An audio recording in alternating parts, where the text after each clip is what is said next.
আহ্বান করছি জনাব মোহাম্মদ মাহমুদুস সামাদ চৌধুরী, সিলেট 3।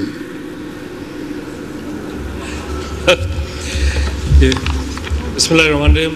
মাননীয় স্পিকার, কার্যপ্রণালী বিধি ৭১ বিধি অনুসারে জরুরি জনগুরুত্বপূর্ণ বিষয় সম্পর্কে মনোযোগ আকর্ষণের নোটিশ আমি মাননীয় ভূমিমন্ত্রীর মনোযোগ আকর্ষণ করছি।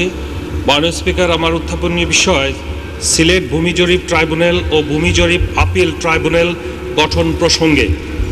মাননীয় স্পিকার, ভূমি বিরোধ মামলা নিষ্পত্তির লক্ষ্যে সিলেট জোনের জরিপ কাজ 1987 এবং 88 সাল থেকে শুরু হয়।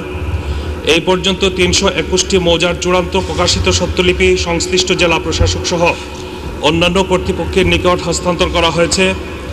উল্লেখ্য যে জমিদারি অধিগ্রহণ ও প্রজাতন্ত্র আইন 1950 এর 144 ধারা অনুযায়ী জরিপ বিভাগ কর্তৃক প্রস্তুতকৃত সর্বশেষ সংশোধিত স্বত্বলিপি চূড়ান্ত প্রকাশান্তে সংশ্লিষ্ট বিভাগের হস্তান্তরের পর কোনো মামলা উদ্ভব হলে তা নিষ্পত্তির জন্য the state acquisition and tenancy act 1990 এর অধিকতর সংশোধনের মাধ্যমে the state acquisition and tenancy amendment act 2004 প্রণীত হয়, যা বাংলাদেশ গেজেট মার্চ 10, 2004 এর অতিরিক্ত সংখ্যা প্রকাশিত হয়েছে।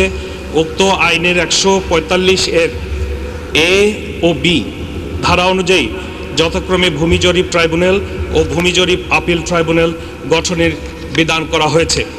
উক্ত বিধান মতে সিলেট জোনে এই ধরনের ভূমি বিরোধ মামলা নিষ্পত্তির জন্য ভূমি জরিপ ট্রাইব্যুনাল ও ভূমি জরিপ আপিল ট্রাইব্যুনাল গঠন করা আবশ্যক, যা এখন পর্যন্ত করা হয়নি। এমত অবস্থায় সিলেট জোনে ভূমি বিরোধ মামলা নিষ্পত্তির লক্ষ্যে অনতিবিলম্বে ভূমি জরিপ ট্রাইব্যুনাল ও ভূমি জরিপ আপিল ট্রাইব্যুনাল গঠন করা প্রয়োজনীয় ব্যবস্থা গ্রহণের জন্য মাননীয় মন্ত্রীর দৃষ্টি আকর্ষণ করছি। মাননীয় স্পিকার, আপনাকে ধন্যবাদ।